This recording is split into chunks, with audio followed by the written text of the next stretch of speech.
Hello, Internet. It's yours truly, Pike. And if you see me, it usually means that we've done it again, we've gone up 100, and it's time for a new whiskey video. Which is the case right about now. Now, before I go into details, I want to say something about the last whiskey video because I've had some feedback concerning something that I said, which is mainly that Mr. George Dickel brought his wife over from Germany. Well, according to Wikipedia, he didn't. However, according to quite a few whiskey books that I have the pleasure of owning, he did. So, let me rephrase what I said initially. Initially, I said he emigrated to America with his wife. Let me just rephrase it and say it is very likely, but not 100% proven, that he emigrated to the Americas with his wife. There are people who say otherwise, but actually the proof that I found on Wikipedia after one of my viewers pointed that out to me was rather weak. So I'm not sure what to believe. And anyhow, there are quite a few other discrepancies there. For example, the website of George Dickel Whiskey actually claims that his wife, after George's death, took over the business and actually became a very successful manager and led the company to success, to further success, to more success. However, all other sources that I could find basically pointed out that she had nothing to do with the business whatsoever, and after George Dickel died, his business partner, who had held 50% of the business anyway, and who had the original idea of making their own whiskey, basically took over, and she had nothing to do with it. So, yeah, the one thing is a good story, but it's always truth and myth. You never know. All right. I'm very sorry that I had to postpone this video so far. I think we're already at 605 viewers, but I'm in the middle of trying to do this golden run to reach legendary, which of course I totally failed, or will fail. I'm not there yet. I still have. I think we still have until the 1st of May to complete this run, but I can't even reach 13. How am I supposed to reach 1 or even legendary, which is beyond 1? It's not gonna happen. Not with this run. Maybe with the next one. But they released the new cards today, the Whispers of the Old Gods. So I'm going to unpack a few packs later on this evening, and I'm going to record another Golden Run video to see how we fared. In the last video, I actually say something like, "Oh, I'll be back in a minute," and of course I never made it, so real life, sometimes it just happens. Alright, but today's topic, absolutely today's topic, are two things. One thing is WTFU, and it doesn't have anything to do with what the fuck you, but it stands for where's the fair use. Now, there's a video been going around by the Nostalgia Critic. I'll put a link in below. That video really nails it. It's absolutely true. Though, of course, I'm not a reviewer. I don't review games. I don't review movies. I don't do shows like, I don't know, Angry Joe or something. I'm a simple Let's Player, so you would naturally think that people like Variax or me, we don't have any problems with these copyright ghouls. But we do. I am constantly fighting with them because of one Let's Play Vampire the Masquerade Bloodlines, because it has a soundtrack that actually contains real songs that were published on albums. So, oh yeah, I'm constantly giving out fair use notices, telling those people, look, your claim that this is a copyright violation is wrong. It's not. It's fair use. It's part of the soundtrack of the game. Will you leave me the fuck alone? And they won't. Absolutely not. They come back and back and back. They're like, no, it's our song. You're playing 40 seconds of our song. 14 even. And I actually got sick and tired of it, and if you watch the Let's Play now, you'll notice that a few songs are basically actually missing. It's distracting, and Nostalgia Critic is totally correct in everything he says, so I recommend this video, and I'll put the link down below. And we'll continue fighting. I'll continue... I mean, he and his fellow reviewers, they're of course mainly fighting Hollywood, because most of the copyright claims they get are for movie scenes that they review, that they critique, that they ridicule. For me, it's usually record companies. It's usually soundtracks. What I also get a lot is companies who say like, hey, this is our soundtrack. And then you check and find out, no, hold it. You did not make the soundtrack of Deus Ex. That Square Enix made the soundtrack of. Who are you? And then it turns out it's some obscure record company who bought the right to actually sell the soundtrack in some remote Polynesian island, and that's why they're claiming your video. And I actually was lucky enough to contact somebody from Square Enix who basically wrote me an email saying, no, we don't want this to happen, and you can tell all of these people to basically sod off. And now I'm always attaching this part of the email, going like, hey, this is, they don't want you to do that. It's not part of your contract. This is not your copyright. You just have distribution rights. This is not your copyright. You're not even allowed to claim this. But I'm totally digressing. So, today's second and most important topic is Long Live the Queen. Rule Britannia. And you're probably wondering why I say this. And the reason is quite easy, because that gets us to the whiskey review. Now, I'm a bourbon man. I like Tennessee whiskey, so I'm a southerner. I like that bourbon. But I also I love Great Britain. There, I said it. Absolutely. I love going there. I love staying there. I loved living there, actually, in Wales for a while. And I love their drinks. Yes, sir. And I want to put out a toast to the British people, and also a message. Now, usually this channel is totally apolitical. 99.5% apolitical. I sometimes can't help but mention something. But as you all know, this summer, Great Britain will have a vote, and they'll be asked to vote whether or not to leave the European Union. Now, I do agree that you are special.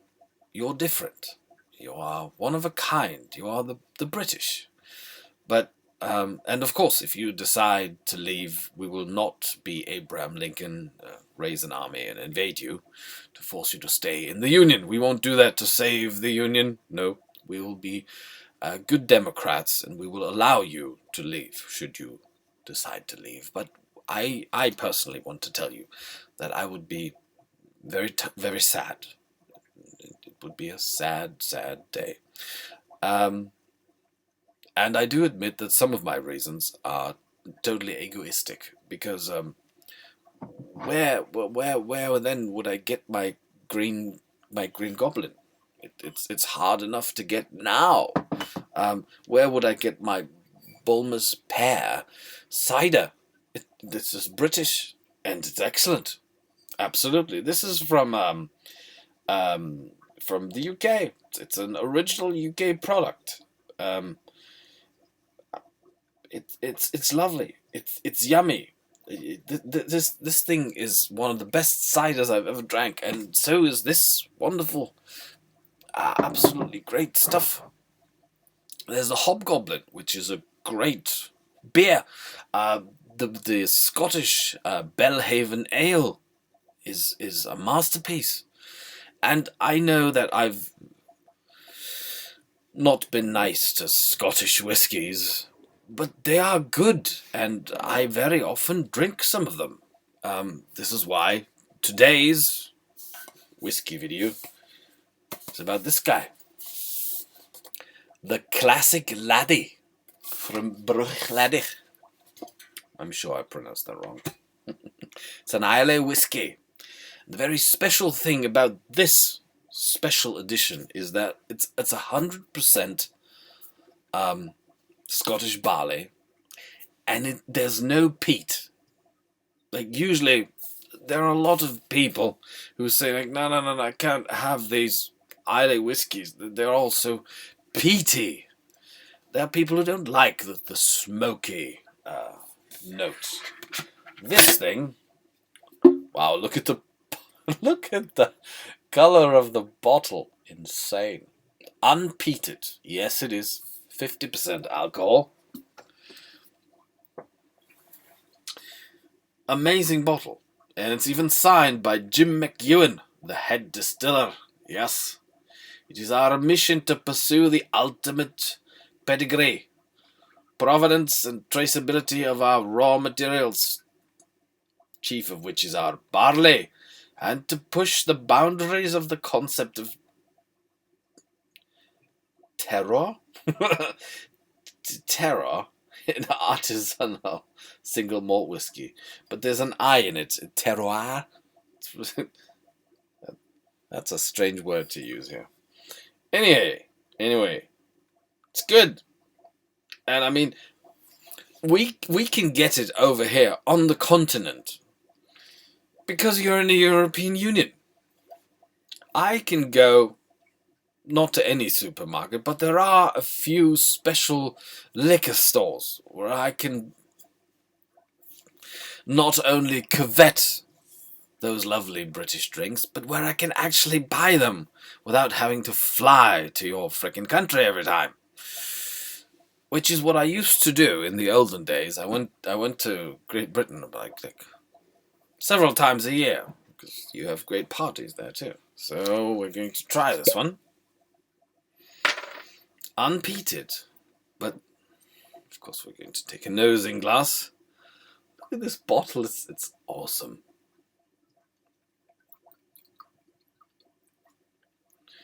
Yes. This smells extremely good. So, ladies and gentlemen, to Great Britain, to our friends on the other side of the canal. We've been allies, we've been enemies, we've been allies again, but we're all Europeans. I know there's a little bit of water in between you and us, but hey. And I know the French annoy you from time to time, and so do the Germans and the Dutch and the Danish, but hey, don't leave us. We would really mourn. Cheers.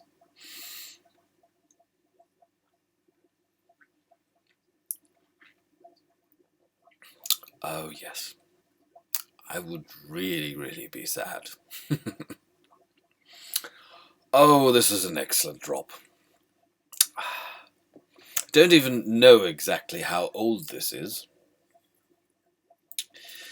It doesn't say, I think. Keeping it a secret, but I would estimate this at least 12 years. You can definitely taste oak. I usually look up. I admit I'm really not prepared because I kind of did this video spontaneously. I really thought to look all of this up before I started the video, but then I didn't have the time today, so I just jumped in. But I'm quite sure that this whiskey is kept in it's probably American oak. It's probably bourbon barrels, and there's no peat in it. It's still slightly smoky. You can smell the barley, but also the ocean. There's a hint of sea and salt in there. You can almost hear the seagulls. Mm. Excellent. It's hard to describe, but I would say this also tastes of rain and wind. Very poetical, I dare say. This is extremely good. If ever you are in a bad weather situation and you have a fireplace and a nice cozy chair, this would be an excellent choice. By the way, power of the internet. Let's look this thing up. Come on. Should be possible. How old is this stuff?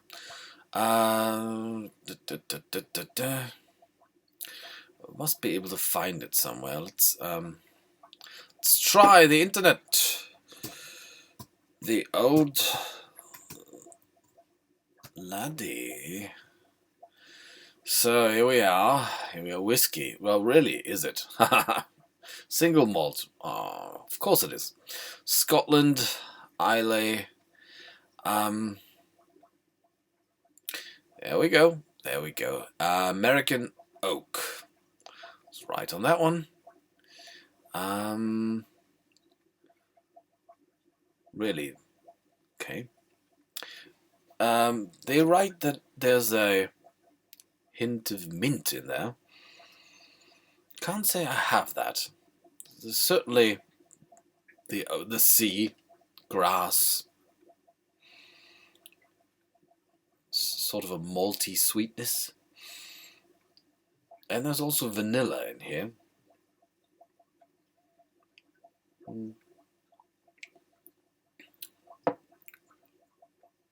Yeah.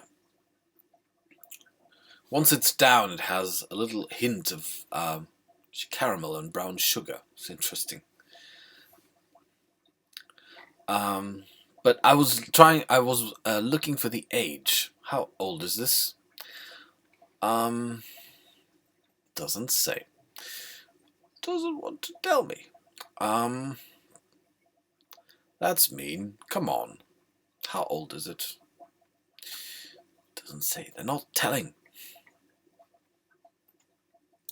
But I would say it's at least 10 years. Probably 12. Not sure, but okay, here. This is from 2001. Okay, so it's a 10-year-old, seemingly. Alright. So I was off 2 years. Still, it's really good. Though I wouldn't agree with the mint. Haven't had the mint yet. Maybe if you add a little bit of water, then usually you get more aromas because they unfold. Anyhow, as I was saying, to my brothers and sisters in Great Britain, whatever your decision may be, we can always stay the best of friends. And I hope you enjoy products from the continent just as much as I enjoy products from the island. Cheerio.